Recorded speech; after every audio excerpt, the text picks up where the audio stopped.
Welcome back to another video editing tutorial. In this one, I'm going to be teaching you tips on faster editing using DaVinci Resolve. If you're new here, we have over 200 videography related videos, so lots of content for you to learn from. And if you want to know any of the gear or the music we use to make our videos, as always, all links are in the description.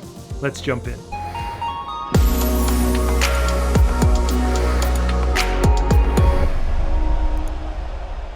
All right, the first way I'm going to show you to save time when you're video editing is through keyboard shortcuts. If we go up to DaVinci Resolve, we can click on Keyboard Customization. And this is where you can make a whole bunch of changes if you'd like to set up custom keyboard commands that make it easier for you to do certain things. As you can see here, I have created a preset called DaVinci Resolve Will. This is my custom keyboard, and I've made a whole bunch of changes because I tend to like to keep my hand around these keys because I'm always doing, copy and pasting with Command C, Command V. So I've taken advantage of applying Option with C for trimming to playhead, like ripple deleting, or Option V to split all the clips, or Option B to do ripple delete in the other direction. Besides that, I've also taken the delete key and I've changed it to D, so that it's simply one button above and I don't have to put my hand all the way over here every time I want to delete something. And of course you could set this up any way you'd like, but if you want it set up the way I have it, I do have an in-depth tutorial already on the channel, so you can check that out if you'd like. And to show you how much faster it is to edit, I'm going to use my Option V, that cuts it right there. And then let's say from this clip, I can just ripple delete this by Option C. And that was just one keyboard command. And I'll undo that just to show you that manually I would have had to go with my mouse, go to here, click and drag, click this spot, hit the delete button to ripple delete everything else. But with using Option C and B for ripple cutting, all based around my copy and paste, like I can take this, go to copy, paste it with Command C, Command V, and then let's say I wanted a second one, but I only want the second half of this one, so I go Option C, which ripple cuts instantly in one command everything over. And if you're working on a big project, that of course by the end of it will save you a ridiculous amount of time. The second feature I'm going to show you is brand new in DaVinci Resolve 21. Now I believe this is a studio feature, so you will have to pay the one-time fee to own DaVinci Resolve. That is highly recommended if you do any sort of paid work or edit often. So this new feature is called IntelliSearch. And it goes way, way beyond what a traditional search would do in terms of results because it leverages AI. And for the first time, we can now search based on visually what's in your footage or what you said in your footage. So that's pretty cool. And of course, it's very powerful. Now, it isn't perfect, but it is definitely still a major time saver, especially if you have a giant project with a lot of footage. This can come in handy. So the way to do it, you go up to the three dots, and you want to make sure that at the beginning it's on faster, but you can set it to better if you are on a very fast computer. Then over here, we have this square icon with the plus symbol. If we click this, we have the AI clip analysis window that pops up.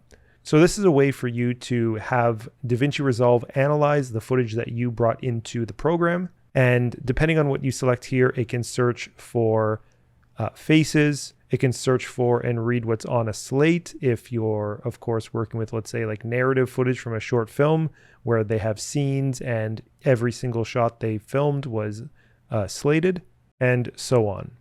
Then from there, we can hit Analyze. And if it's the first time you're using it, you will be prompted to download all of the additional files. For me, I just have the Faster installed and the voice training, but you could download all if you'd like.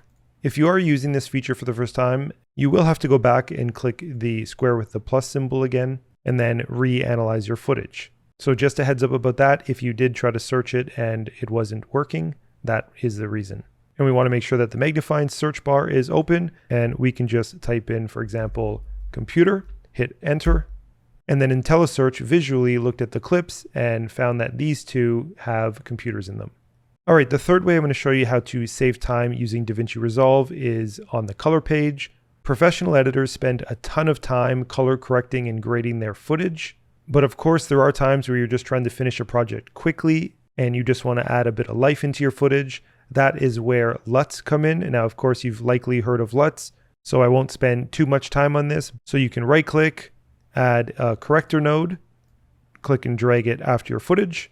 And then from there, go to the LUTs window. And there are a ton of LUTs in here. However, I'm not really a fan of the stock ones. I find they're too harsh, or they, do things like this to your footage where, 99.9% of the time you wouldn't want to do something this extreme to your footage. So over the years, I developed my own LUTs, and I tend to use those on most of the projects we work on because, one, I created them myself and I trust them. I know they're not going to blow out my footage or do something drastic that I don't want. And I also created them from a professional perspective in mind, which you can get on our website for 50% off. I will leave a link in the description for those. And as you can see, there are quite a few of them. They are very intentional. So I think they are very helpful, and I tend to use them, like I mentioned, on a ton of projects. So you have ones for inside, you have clean, bright day, nature, contrasty, and then a whole bunch of variations of each one. On this one, I will probably go with one of the standard LUTs or the inside LUT. So let's go up here and see what this does. You can see what that one does. Or we can try one of these standard ones. Cold, warm, and then we have a vibrant one. So for this, we'll just drop on the standard, and then you can see what that does.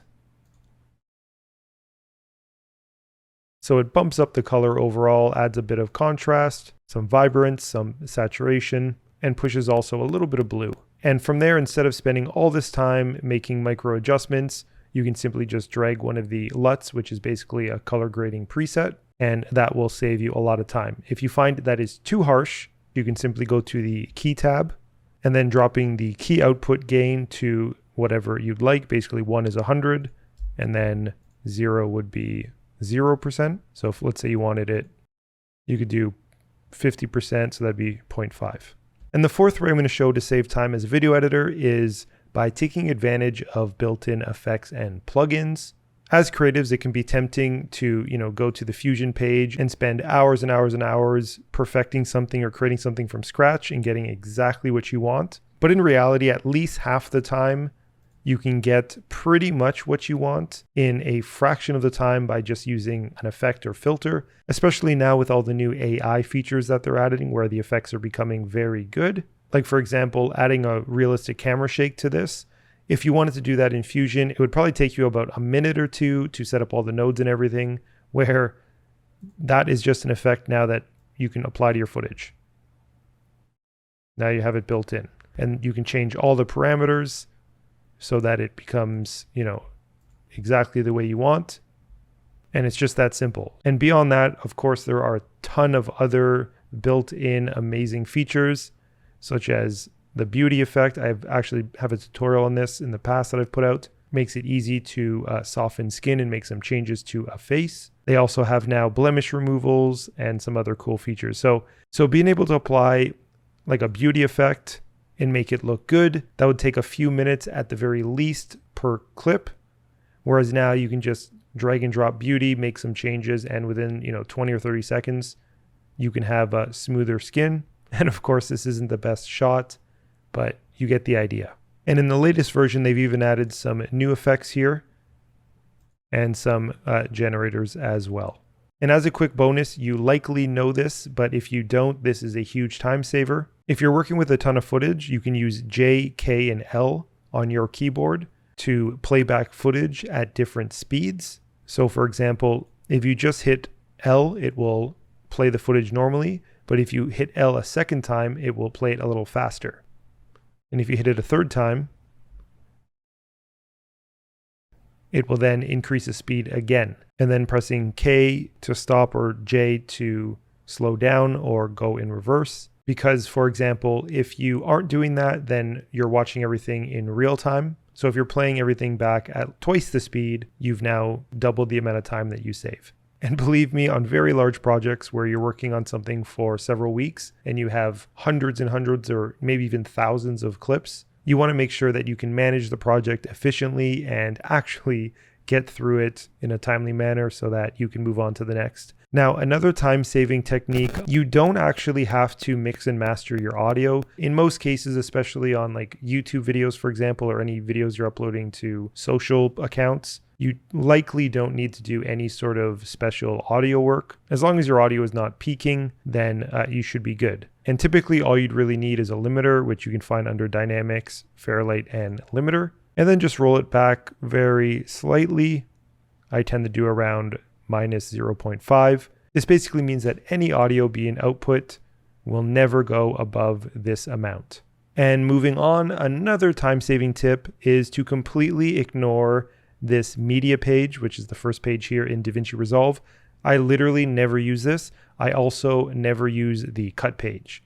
So you can completely not use those, ignore them, and start on the edit page. You can bring in all your footage here, bring it all the way down to the timeline, and do everything you need from this page. So by working in Resolve in this way, just on the edit page, it will save you a bunch of clicks over time by not having to do anything on this page or this page. And then moving on to my last tip on how to save time in DaVinci Resolve.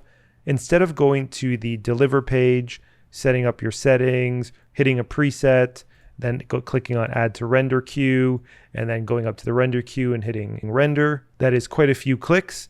From the edit page, you can just go up to quick export, choose your setting, click export. It's that straightforward. If you didn't know about that, that will absolutely save you several clicks every single time you export. I don't think it was in earlier versions. So if you've been using Resolve for a while, you might not have even noticed that it's there. I'm finding I use this for most of my exports now.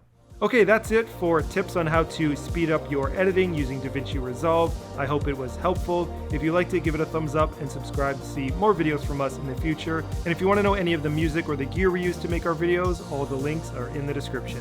Thanks so much for watching, and we'll see you next time.